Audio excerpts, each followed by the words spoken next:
So the change in the foreign policy is obviously very vital, not only because it would make us safer, it would also save us a lot of money, and it is under the conditions of war that people are more willing to give up their liberties. So they say, well, you know, you've heard it, I'm sure. I've heard it too many times, and right after 9/11, well, yeah, I know, if they have the Patriot Act, we have to give up some of our freedoms, but don't we have to give up our freedoms to be safe? No! That is absolutely right. There is never a time when a free people should ever compromise and say that you have to sacrifice liberty for safety, because it's not true, and we never should concede that principle.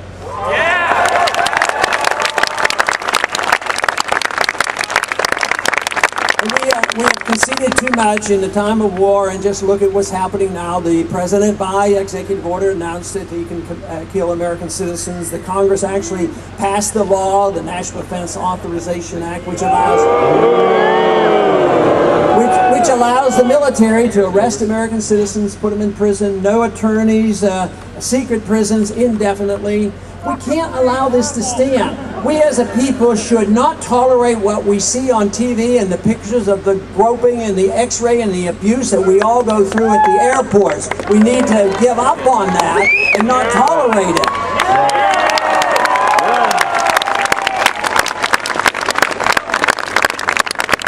But safety and security does drive a lot of people into giving up to sacrifice. Some people want physical safety, some other people want economic safety. Now, I don't know of anybody, I've never met even those in Washington, and there's plenty there that are very controversial, but most, especially most of them, have good intentions on wanting to help people, make sure that they can be taken care of. But if you study history and look at the more socialistic and the more authoritarian a society, the more poor people there are, and the worse the environment is taken care of with bigger and bigger government. But guess what? The societies who've had the maximum amount of freedom have had the maximum amount of prosperity, the largest middle class, and the most personal liberty. That was United States. It used to be that way, and it isn't that way now, right. And that should be our goal. The maximum amount of prosperity for the maximum number of people, no special benefits and bailouts for the super rich. Right.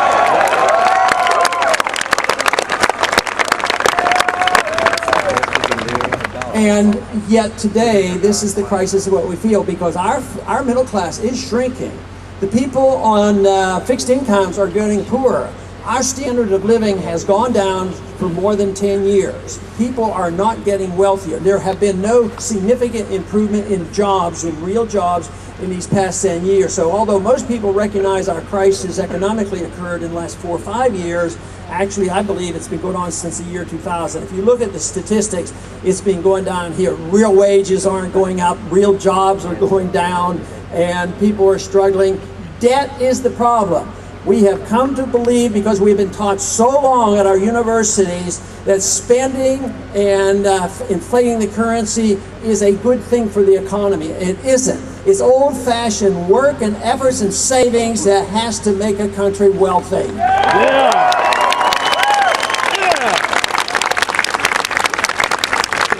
Now, the government does have a responsibility for that, and that is to protect those principles. That is that they're not responsible for creating jobs and redistributing wealth, but they should have a lot to say about it, like protecting contracts, not destroying contracts and interfering and breaking up contracts. Live by the laws of the marketplace. They're not supposed to be able to inflate the currency and destroy the currency, and they're not supposed to over-regulate us to death and not to overtax us. So if you want an incentive system to work where you can go out and you're rewarded for hard work and effort and savings, means you have to recognize once again the basic principles of liberty. Our lives come from a creator, or to us in a natural way. Our liberties come to us in the same way, and therefore it should follow that the fruits of our labors are ours and not the government's.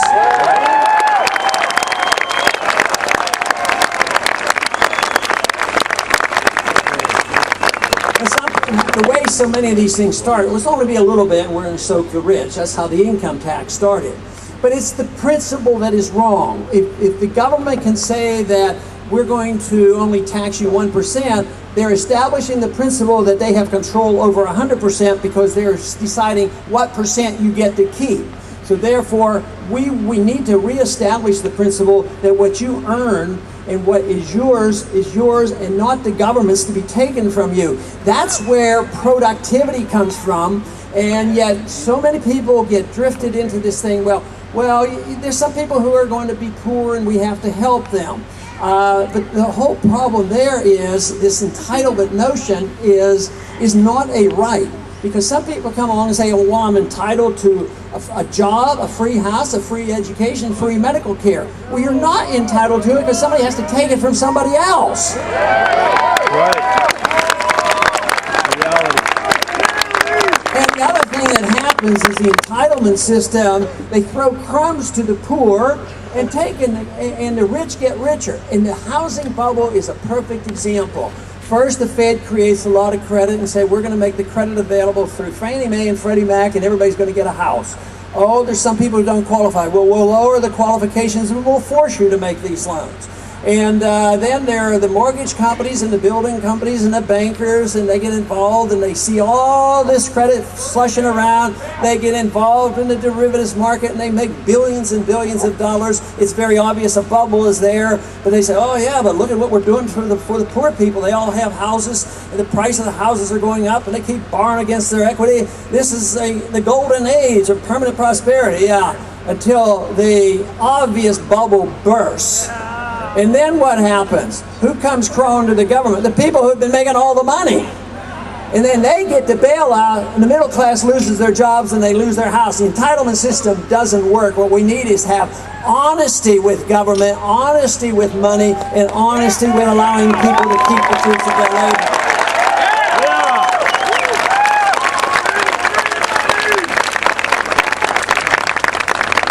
One thing about the whole concept of liberty and how freedom brings us together, I have said, and I absolutely believe it, I think freedom is popular.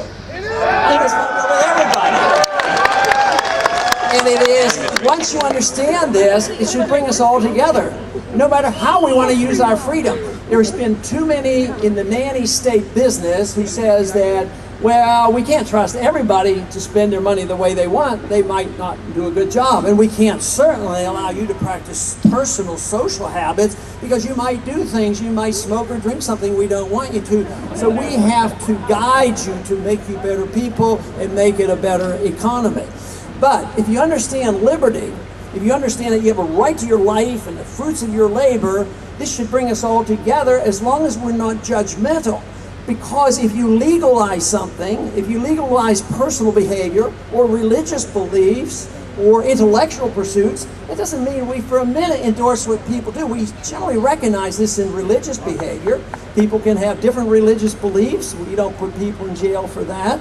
And also if people have no religious beliefs. So we sort of bring people together this way, but as soon as it comes to personal habits, as soon as it comes to spending your money, then we have these do-gooders. They're on both sides of the aisle. They're due back and forth, and the job that we have as promoters in this freedom movement is to bring people together, bring diverse people together and say it's in all our interest to defend liberty, and you get to decide how you want to use your liberty any way you want.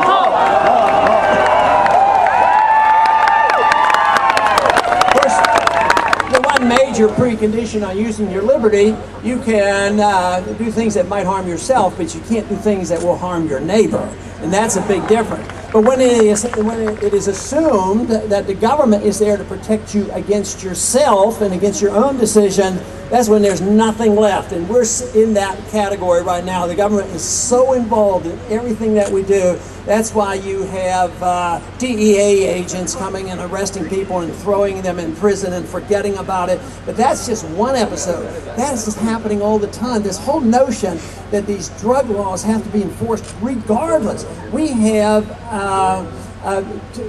a couple hundred of these operations, these sting operations, these break-ins, these SWAT teams, 200 a day.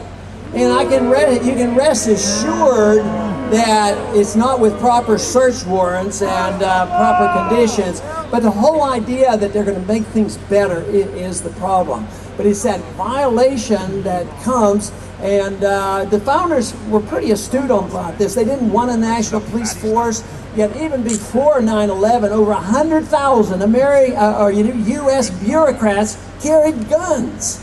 The bureaucrats had to carry guns to enforce all these laws. So I think our problem is that we just have too many laws. That's right. We have 5% of the population and 25% of the prisoners. So I would say, well, American people aren't any worse than the other country. I think we just have too many laws, and it's the repeal of laws that we have to do. We have to get rid of the laws.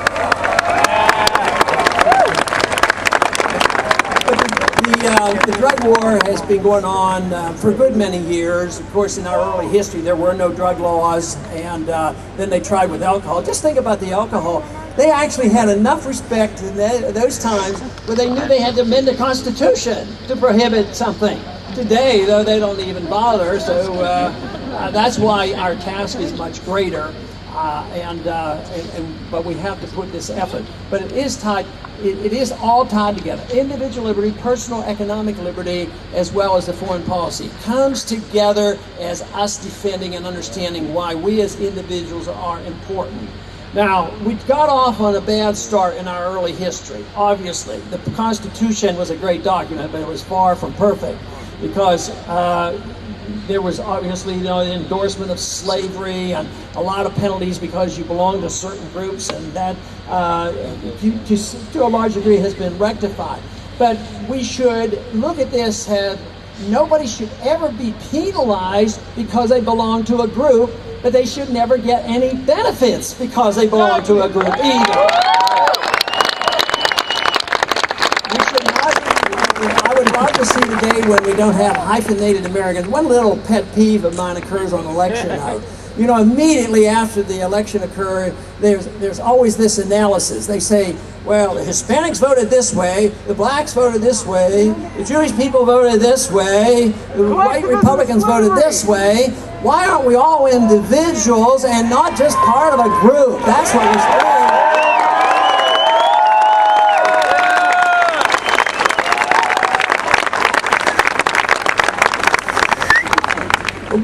What we need to do is bring the people together, and this is why I think the cause of liberty is so important, because we can bring people together. In Washington, even today you will hear, and we will be challenged in the campaign, well, it sounds like you're not a compromiser. What, don't you think you have to compromise? I say, no, you don't have to compromise. But what you should do is understand how to bring groups of people together because you endorse the same ideas. Because it is our campaign that has a tremendous outreach programs to people who are called independents, who don't belong to political parties, young people who are just looking at the political system, as well as many Democrats. Who knows, there may even be a couple Democrats here today. So no, I really do believe that the message of liberty can bring people together, and that it is the cause of liberty that does this. So this is what we need to do, rather than saying, well, okay, in the past, when we were a wealthy nation, we had a lot of largesse. And one of the disadvantages of a free society is, ironically, that there's so much wealth that people forget about emphasizing where wealth comes from. So then they gravitate to sending more lobbyists to Washington rather than working more on R&D and producing products. No, they rush to Washington until the treasury is bare, and that is what's happened today. So out of necessity, we are now being forced to think once again about production and where does wealth come from. Because right now we're broke, and the treasury is bare, and the money, although it's still functioning, will no longer function once people lose confidence on this. So there is something major going on, and this is very, very significant.